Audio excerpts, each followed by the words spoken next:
everyone. Happy Thursday. Yes, we have another guest on the Get Naked Show with Dr. Auda. I'm excited to introduce my guest, and I'm sure all of you want to see him naked.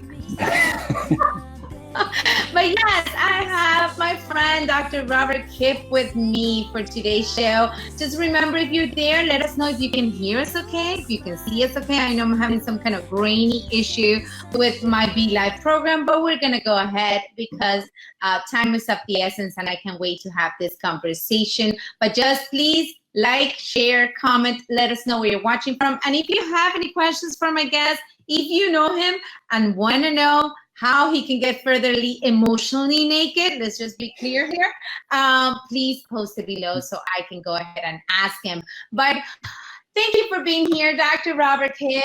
And thank you. Make a show with Dr. Auda. Can you introduce yourself for my audience? But of course, my name is Dr. Robert Kipp. I am an 18-year chiropractor. I practice in the great state of Connecticut in the town of Southport. I've lived here since 2005. Prior to that, I've been all over the country. I used to live just up the road from you down in sunny Florida. I practiced in Fort Lauderdale for a couple of years. Absolutely.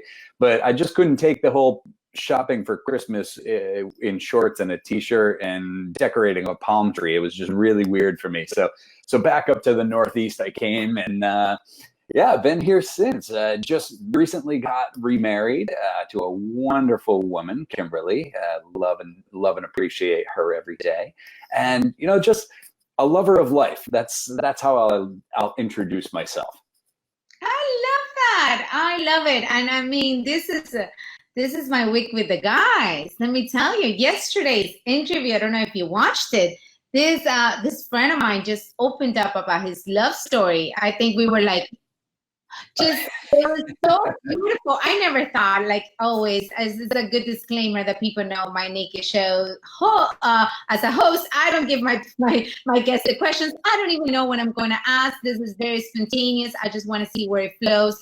We're trying to open up our hearts and be vulnerable and be of value to those who are watching, because I'm sure we're all more alike than different. And when you hear somebody's story, you hear somebody's we can call them failures or journey, we always learn and we can always reflect and see ourselves a little bit in the guest. And that's what I try to do. So thank you so much for coming on, Dr. Robert. Absolutely. So awesome. And a lover of life. I love it. That's it. Every day. Love week, exactly. I'm enjoying this love week, and I had a love post on Monday, and everybody just went on the description of love. So why don't we start there?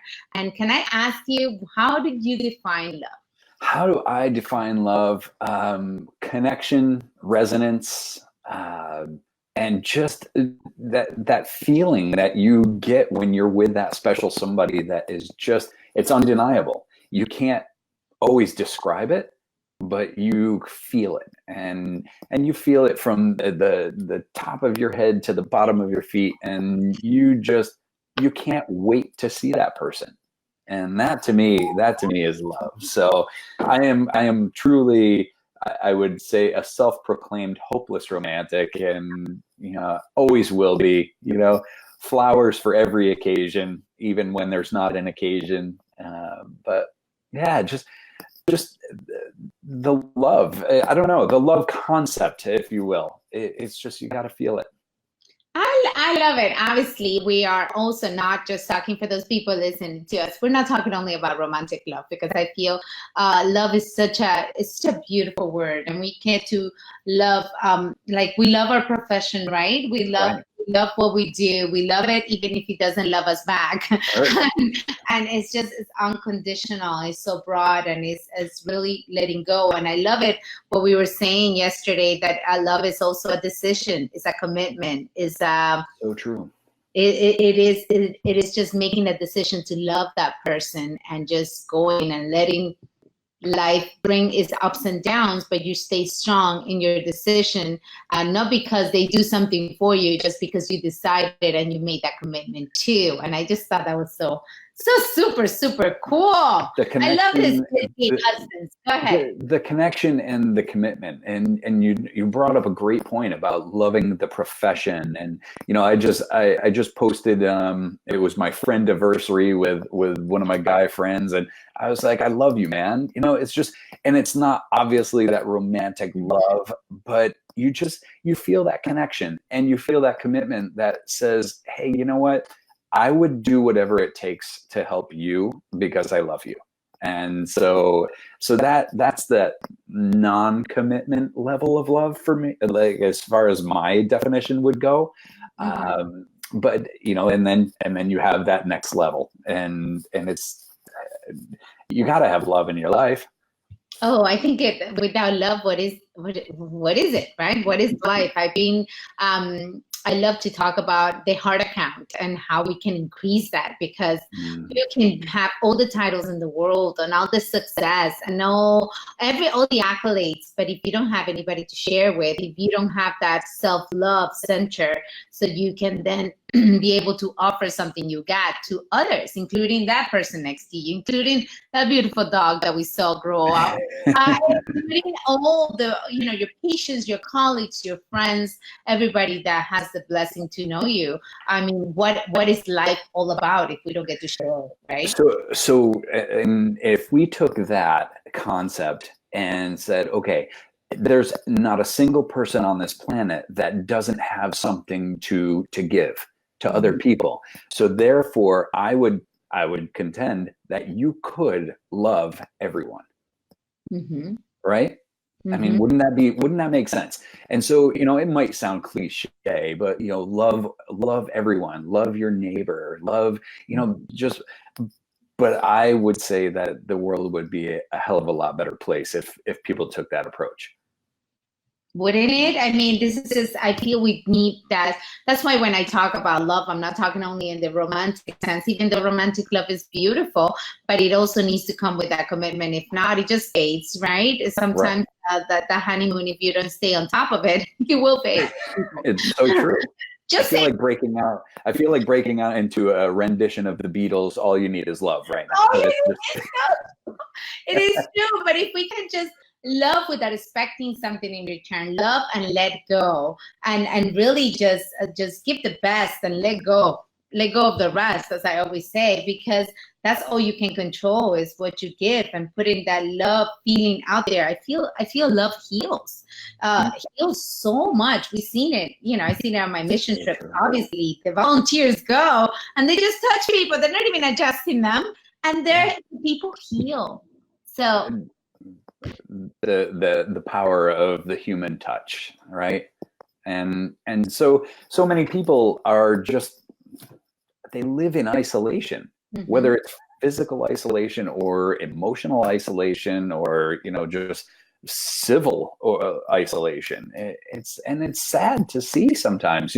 I know in your practice and in mine and probably all of our colleagues' practices, you get that patient on a table and you just put your hand on them and you literally change their life just by doing that. They just literally, even sometimes when we just touch them, you feel them letting go, right? You feel them relax. Absolutely. Because they trust, they have that intention, right? Because they come, they drove all the way to our offices, they're paying us, they're laying at the table, and they're trusting that their innate intelligence is just going to communicate to ours, and something magical is going to happen, which always does, right? It does, always. We get out of the way. I was just speaking at Lyceum, and I was like, if you just get out of the way, the equation, chiropractic is so beautiful, and the intention of love can do miracles. And you said earlier, love and let go. And it's, I don't know, I see it so often, just in friends' relationships sometimes, and I watch, and there's love, but then there's conditional love and expectations. And that's dangerous. That's a dangerous game to play. I mean, I've played it and I've lost, and we've had conversations. I know, right? Yeah. We've had conversations about that. And I think that whole expectation clause of, and we set it up in our own minds. if we have an expectation when we give love freely, you are destined for either a problem or a disappointment. Getting hurt. Yep. It's so much freer to just love because. Just love just because you feel it, just give it. I mean, and give it and let it go. It's not a loan that you expect to get back. It's a gift. Right. And that I feel, obviously, I coach with my Get Naked program, and so many people have expectations, right? Expectations should be a bad word, just like balance is a bad word. Vaccines. Sorry. So there's so many bad words that I can go on and on and on. But when you expect that other person to fill in your happiness void that you haven't even filled it up yourself, then you're precisely. When you think somebody, I think it was Tom Cruise that messed us old women up at some point in our lives when he went into Maguire and said, oh, it was the chick. I don't know. She said, I don't know. No. You complete you, then you parallel grow. And that expectation is so wrong. And we do it all the time. We do it when we go on a date. I see my friends and they go on a date and they're expecting this list, right? It's like, well, he better date.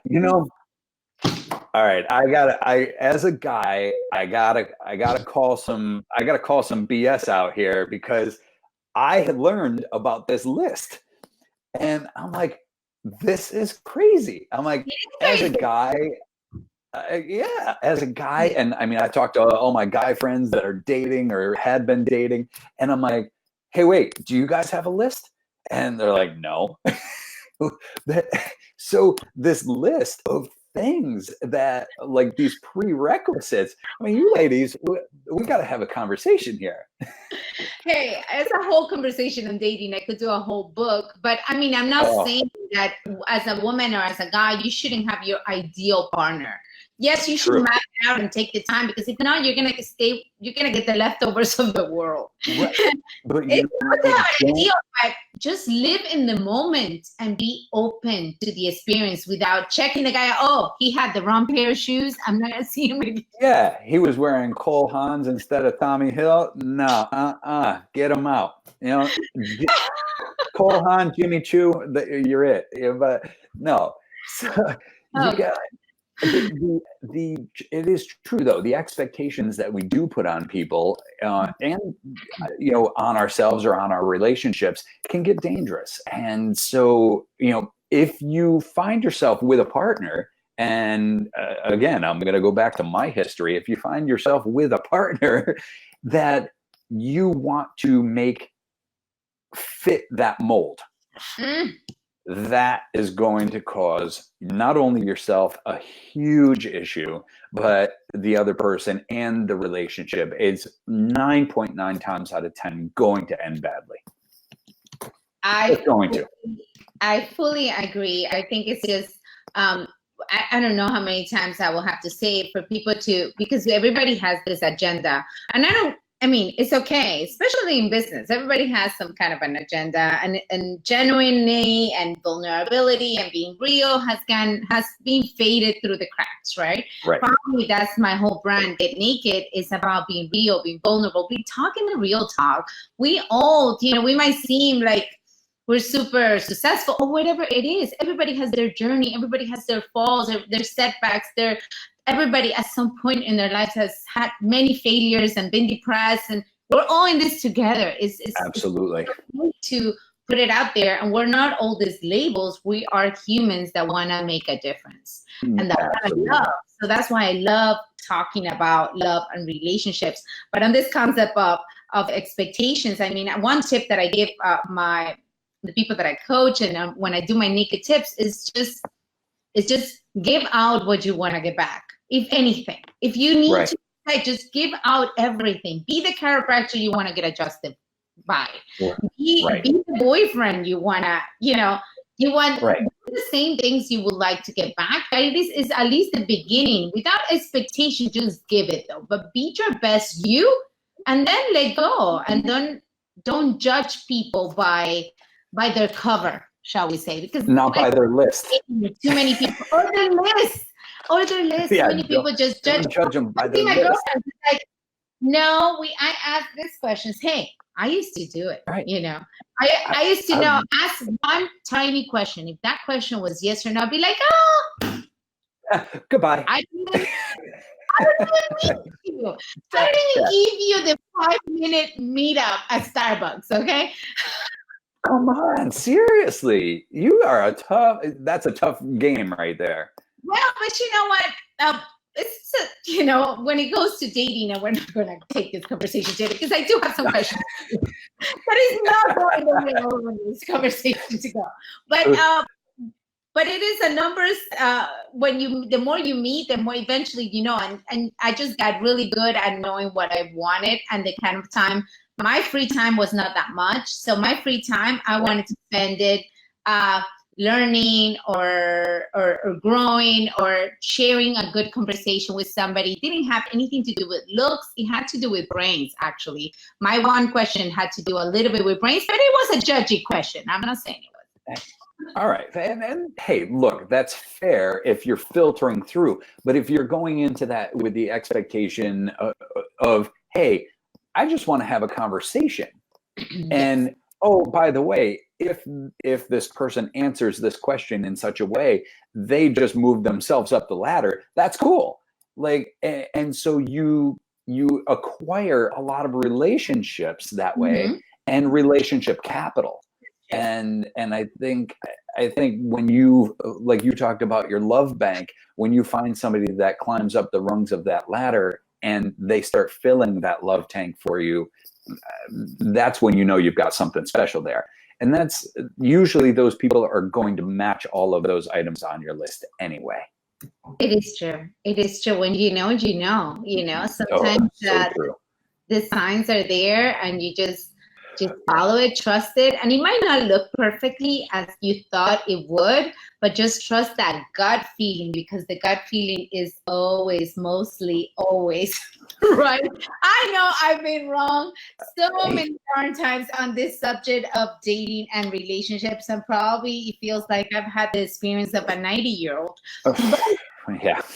It's wrong. My mom, don't listen today. No. But I know you're very happy and you found love in relationships. So we are going to this subject. We should do a dating. Well, okay, now share your best dating crazy story. I love to hear this. Oh my God, my best dating crazy story. Yeah, we all have one. We all have many. Yeah, well, I mean, when I met my now wife, there's just sometimes that oh my God, this is like the right person for me. So I walked up to the door and we had been chatting through the dating app just for a few days, and we arranged to have our first date night official meeting. And so I was picking her up, and she opened the door, and it was like, I don't know, it was something out of a cheesy movie, I swear to God, that she opened the door, I had a rose and a bottle of wine, and I said, I just need to do something just to get this out of the way. Tipped her back, gave her a big kiss, and I'm like, okay, now that that's out of the way, let's continue our date. Oh, how bold is that? I love it. Hey, and so I figure it could have gone either way. Very much so. Imagine if you would have said, no, not right now. She would have been like, all right, senor. At the door. Thank you for that wine. I will drink it tonight. Yeah, and I'll drink it over the phone with my friends that I'm going to tell everybody about this. Exactly. Oh my God, that's such a cool story. So how long did you date before you guys got married? Well, we met on January 14th of 2018. We were engaged on July 4th, and then we got married on December 29th. So wow, not even a year. We were like, you know what? We're in. there's no question. So why wait? Oh, I love it. I love it. Yeah. I guess, yeah, my guest this week, when they're the romantic fellows have spoken on the Nikki Show. I'm loving this. Oh, yeah. Okay, so now that we can move on to other subjects, I know you've been in practice and you have done so many things in your life. What would you say are your biggest lessons that you have learned, whether in practice or personal life or in your other ventures?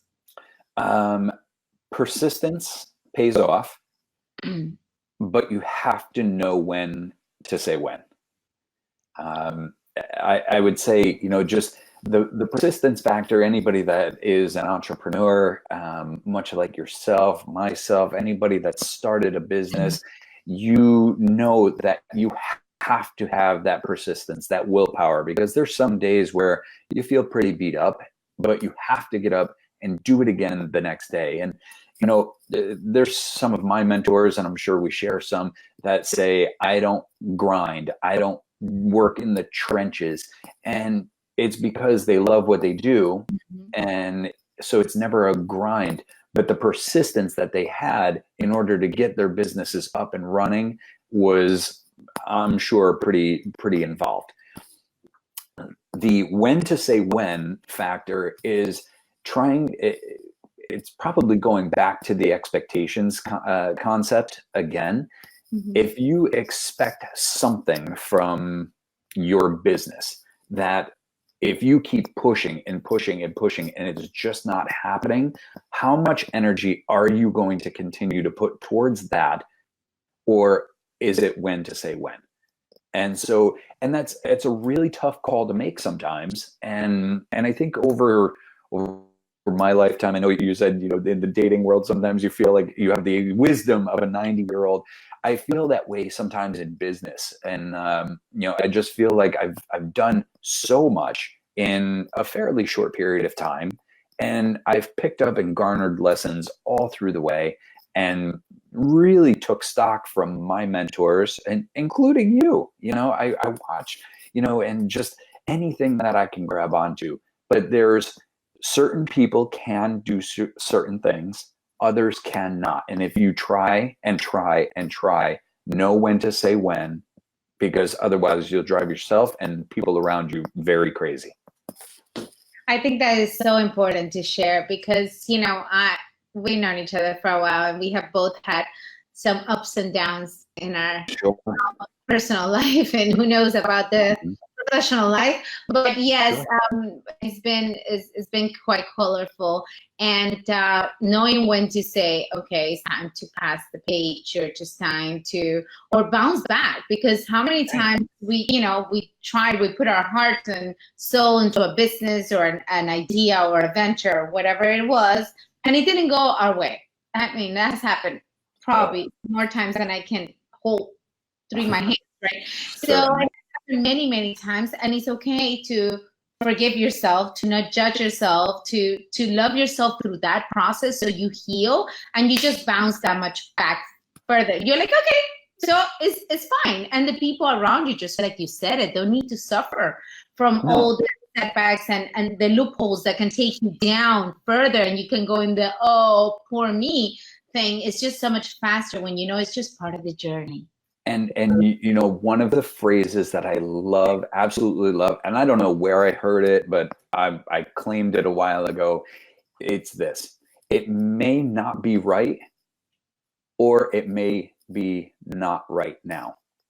So you can put things on pause and come back to them, because it may not be right now. And so don't always count things down, down for the count. Don't always write them off as, I'm just not going to bother with that. Put it in the not right now pile. If you're really passionate about it, if you feel the love for whatever you're working on, put it in the not right now pile. I think that's so valuable, because sometimes we have to also reassess the why. Why do we still want this, right? Why do we still want to push this idea or this venture forward? What is our why? And sometimes we revisit it, and our why can change, right? Our values can Absolutely. change. It depends as we grow, we expand, we learn, we teach, we that can change. So what was then might not be now. Right. And that idea, that person that you were 5 years ago is different than who you are now. And you might retake that venture and totally true. fly with it now because you are ready. It is ready now. I love that. And you know, you hit the nail right on the head. My business partner and I, we just did a whole hour webinar on philosophy. And your philosophies change throughout your life because your values shift. And so what used to be your philosophy then may not be the same one now. And that's okay. But know that something that you were trying over here may be better suited when that philosophy shifts over here. So the not right now concept plays again. I love it. And so what are you up to? Definitely tell me about this new venture, passion, or what are you up to? Tell me. So still active full-time in practice, but my business partner, Dr. Tim Kelly, and I, we formed a company called the Power CAs, and it is a whole training environment for chiropractic assistants. It's all done online, but we're having a blast. We've kind of teamed up. We're a partner with the ICA, the International Chiropractors Association, and we are doing a 12-month monthly webinar series for them, just teaching and giving, and so just trying to enhance all aspects of the chiropractic profession, not just the doctors and not just the brand of chiropractic, but in order to do that, you really have to build from the inside out. And so there's a ton of stuff for doctors, not a whole lot of stuff for the assistants. So we created it. And so we've been super busy working with a bunch of different collaborations with different companies and just really launching it big time. And we're having fun with it. That is so awesome. I feel RCAs make us or break us. And, they are our friends. We sometimes work so hard behind the scenes and we're forgetting who's answering our phones. Who is treating that new patient? Who is collecting our money? Sometimes who spends more time with our practice members than we do, and so they're the unsung heroes. And so we wanted to give them some love and just create a program that was just rock solid for them. So yeah, it's pcachiro.com for anybody that is watching and wants to check that out. Check it out. There's a lot of fun stuff on there. For sure, but you're going to send me, because now when we're done with this, I'm going to post it in the description so people can find you. You're also going to post it in the comments. If you're there, you have to check this out. RCAs are lifelined and they need to be fed correctly. And if this is going to feed them, their hearts and soul, we're not talking about their bellies, then please do so, because we have to love them. I just, a couple of weeks ago, I interviewed Dr. Paula Hetchelon here in Miami. She's from South Florida, and she was telling me how she does this hurdle in the morning, and she goes through this love. Everybody goes through saying, I love you because, and they start naming the beautiful things you love about them. Because if you're not building them up, then who is? If you're not really feeding them good stuff, then who is? So true. Warriors, they need to be so filled up with stuff so they can deal with the public that is filled with other stuff. And we need to just be so kind and compassionate and have enough tools to be able for them to be able to be the warriors that we want them to be, for chiropractic, for healthcare, for the children, for love, for this world that needs us to be more loving and step up. So there's that fiery woman. I know, right? I know. Where did she go? She was talking about relationships, and she was like, I love you for all you do. Are you still being the NC for Parker seminars? Still emceeing for Parker. I'm emceeing for the Connecticut Council extravaganza up here in the Northeast. A great show up here as well. Speaking all over the place. Going to be speaking down at summer camp, the Cairo Sushi event, and so yeah, we'll be down in your neighborhood in Miami at the end of June. So yeah, definitely come to summer camp if you're a Cairo watching this. Absolutely get on board with that. Yes, I spoke last year at Cairo Sushi. That was quite an honor. Brian, I shared the stage with Brian Tracy and Tucker Mack, JP Sears. It was super, super, super fun. It's one of those things I added to my bio. For sure. It's really, really cool. But this has been great.